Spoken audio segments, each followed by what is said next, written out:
क्या तुमने कभी एक डरावनी बात नोटिस की है? जो इंसान तुम्हें सबसे ज्यादा हर्ट करता है, अक्सर वही इंसान होता है जिसके बारे में तुम सोचना बंद नहीं कर पाते।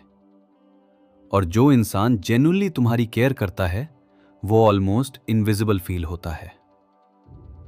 ना कोई जुनून, ना कोई बेचैनी, ना कोई स्पार्क। और शायद इसका रीजन ये है कि वो स्पार्क कभी लव था ही नहीं।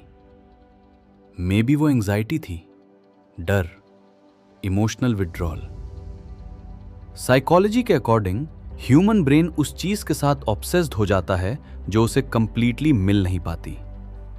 जितना कोई इमोशनली डिस्टेंट होता जाता है, उतना ही वो वैल्यूएबल फील होने लगता है।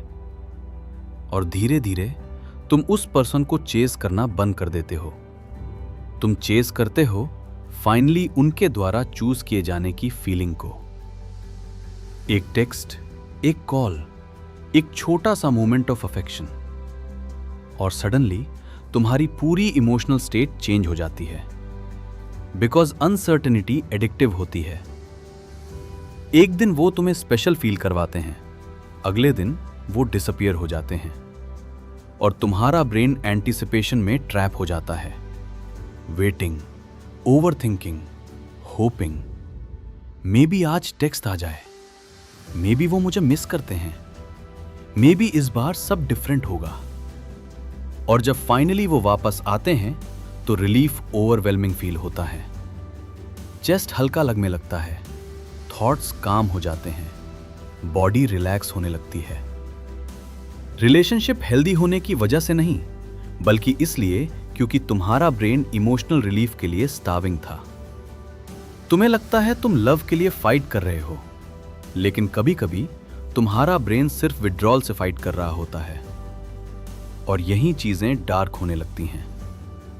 Most people actually emotionally unavailable लोगों से प्यार नहीं करते, वो एक फैंटेसी से प्यार करते हैं। बिकॉज इमोशनली डिस्टेंट लोग कभी खुद को कंप्लीटली रिवील नहीं करते। वो मिस्टीरियस रहते हैं, हाफ ओपन, अनरीडेबल।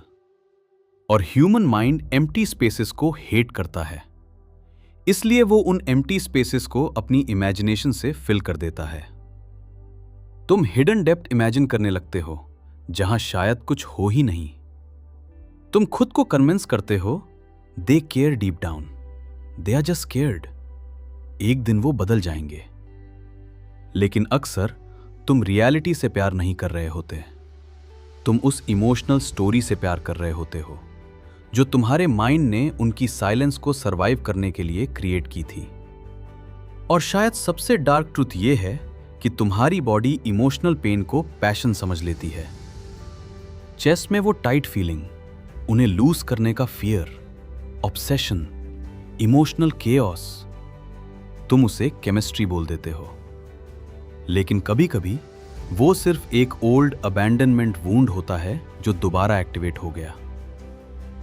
इसीलिए हेल्दी लव बोरिंग फील हो सकता है, बिकॉज पीस अनफेमिलियर फील होती है।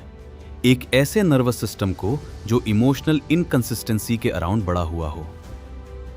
केओस एक्साइटिंग लगता है, डिस्टेंस वैल्यूएबल लगती है, और इमोशनल सफरिंग अलाइव फील होती है। जब तक एक दिन तुम्हें एक पेनफुल रियलाइजेशन नहीं हो जाता, तुम उस पर्सन के एडिक्टेड कभी थे ही नहीं। तुम एडिक्टेड थे उस इमोशनल रोलर कोस्टर के जो उन्होंने तुम्हारे अंदर क्रिएट किया। इंतजार, रिजेक्शन, और फिर वो रिलीफ। और शायद जिस पर्सन को तुम इतना डेस्परेटली चेस कर रहे थे, वो सिर्फ एक ऐसे जख्म को रीओपन कर रहा था जो उनके आने से बहुत पहले से एग्जिस्ट करता था।